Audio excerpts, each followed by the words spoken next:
here for our live stream show. And we want to thank our sponsors today, which is the Pocosa Spring Sun, who does so much for the community. We're waiting for that summer guide to come out because it will be beautiful. So here we are today. I have quite a few things that I want to talk about. First and foremost, I want to remind everybody, as we do almost every show, that this show started to try and keep our businesses updated on information. And I'm grabbing my information right here on information that it happens, especially for COVID, and how your businesses can benefit from the programs that are out there. I do want to mention to our restaurant community that the Restaurant Revitalization Fund is open. That opened on Monday. Now, the good thing about that, and it's pretty broad in the food and beverage industry. It's restaurants, it's bars, it's breweries, distilleries, caterers. If you have a hand in the food industry, you should be able to apply. If you have any questions, I'm going to give you the information that you'll be at an application through the SBA. Now, again, it's the Restaurant Revitalization Fund, and you would take your gross receipts from 2019 versus 2020. Now, the good news about this is that you can deduct PPP and EIDL funds from this. It's a pretty simple application, but I'll tell you, the money goes fast. So please, if you are interested, get in there now. That information is on the Chamber website under our COVID page. So please go there. The link is pretty long, but it's a connection to the SBA site, which has lots of frequently asked questions as well as those answers. But we want everybody that possibly can apply to apply. The other thing I would like to remind everybody, especially if you're in theater production, museums, live events, anything like that, and you have not received any PPP funding, you are eligible, or you might be eligible, for the Shuttered Venue Grant. So that's another really important funding mechanism, especially for that segment of the industries, our theater, things that just, live events and indoor events just didn't happen. Our museums were closed. So if you have an opportunity, research to see if you can apply. Again, if you're a gallery or you're an entity that had musical or gallery productions, you might be able to qualify. So that's another really big fund to apply for. The other thing that I wanted to talk about was very briefly that we have a new opportunity for people to upskill, or perhaps some of our younger adults who are thinking, what am I going to do with my career and my life? Right now, remote working is very, very popular, and it became even more popular as we saw in 2020 through this pandemic. So there are two organizations that are working on this program, and it's the Center for Rural Innovation, or CORI, and Generation USA. And they are providing a 12-week course for free. Okay, let me say that again, a 12-week course for free. Now, I'd like to say that it's a self-paced course. It is not. It's a 12-week course available Monday through Friday from 9 a.m. to 5 p.m. Now, some of you may be saying, I can't do that. I have a job. I have to work. Well, you can claim unemployment during this time if you have to leave your job and you want to take this class. The other thing is there is a $700 stipend that is attached to it as well.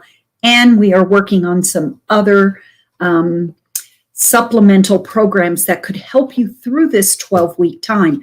When you graduate, you come out with a great certification, and both CORI and Generation USA will help you in getting jobs. We're also looking for local businesses who are looking for remote workers.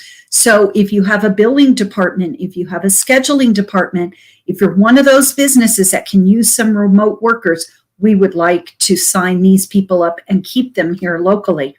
Now, we have lots of information, and that will also be on our website. So stay tuned for that. Go to the Chamber's website, pagosachamber.com, and there's every day, all day, so much information for you. So the next thing I really want to talk about, and unfortunately we don't have our guest with us today, but something that is also near and dear to my heart. Many people know that the Chamber of Commerce is also the administrators for the Pagosa Springs Community Development Organization, which is the economic development arm of Pagosa Springs. They've just recently hired a new director and recovery coordinator by the name of Robert Clark. Next Wednesday, May 12th, beginning at 5:30, will be the CDC's annual meeting. And we are excited to say that we will be at live. Well, we're actually going to do a hybrid, but we'll be live, and you'll be able to join in remotely. So on May 12th at 5:30, we will be at the beautiful Tennyson Event Center on the west side of town on Navajo Trail Drive. It's going to be a very, very informative meeting. You know, a lot of people are saying, why should, I'm a chamber member. Why should I be a CDC member? Well, you should. If you're part of the, if you're interested at all in economic development in this community, then you should be a part of the CDC. And next week at the annual meeting, we'll be doing a recap of everything that we've been working, well, not everything, but a lot of the major points that we've been working on this past year. We will have the year in review by the president of the organization, Sherry Weiner. We'll also have a broadband review by our broadband services office, and that would be Jason Cox and Eric Hittle. Lots of really exciting things going on in broadband. And so stay tuned for that. And we'll also have what is up and coming with economic development with Robert Clark. There will also be time for you to give your input. We want to hear what you have to say. What's important in economic development for you? What do you think that we should be working on? Many people don't know that at almost every CDC meeting, there is a guest speaker talking about an economic development topic in our community. We've had the education system with all the different varieties, early child care, our Pagosa Peak Open School and the school district.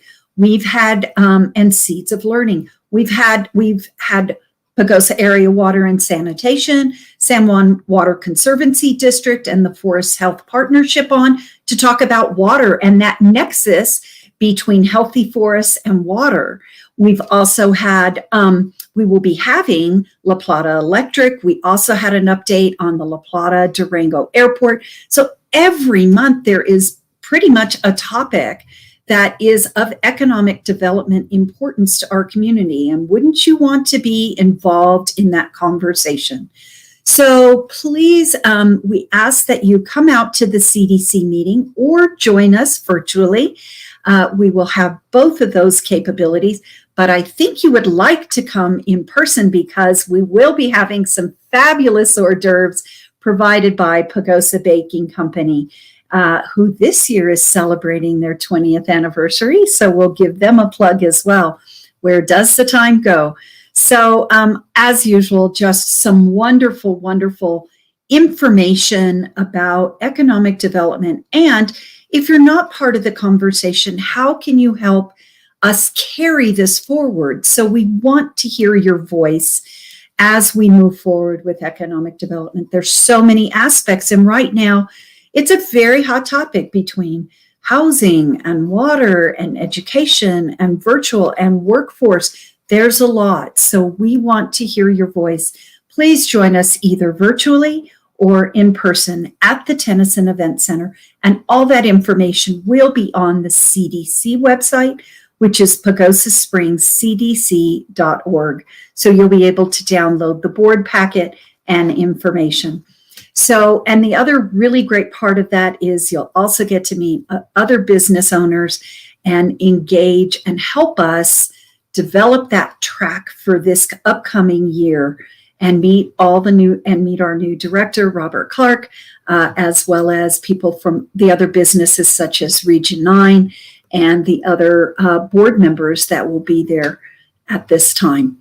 Okay, that's it for me today. We really are thrilled that you've been with us. It's a quick and dirty show today. I think I did that so you could go out there and enjoy the weather and the rest of the day, but we really appreciate it. Again, if you apply for some of these grants, again, the Restaurant Revitalization Grant is available, the Shuttered Venue Grant, and also if you would like, if someone's listening to this show and they say, oh, my grandkid, my kid, whatever, hey, he would be a great IT technician or needs those skills, you call me, because there are only about 15 positions open in all of Southwest Colorado. And so we want to make sure that Pagosa has 1 or 2 slots in that class. So if you have any questions about it, please give me a call and I would love to help you. And one last thing before we go off the show, remember this Saturday is the Big Spring Clean, which is hosted by the town of Pagosa Springs and Archuleta County, May 8th, 9 a.m. in Yamaguchi Park. From 9 to 11, we'll be out and about in the town and the community doing cleanup or painting or sprucing up. And then starting at 11 o'clock is the barbecue and the ice cream contest. So if you've got a favorite recipe for ice cream, honor Larry Fisher, former owner of Ski and Bow Rack, and bring your ice cream out for the ice cream contest at Yamaguchi Park. So that's it for me today. We hope we see everybody out on Saturday. It's supposed to be beautiful weather. So come out and join us. Take care of your community. Take care of your businesses. And everybody have a fabulous week. Thank you.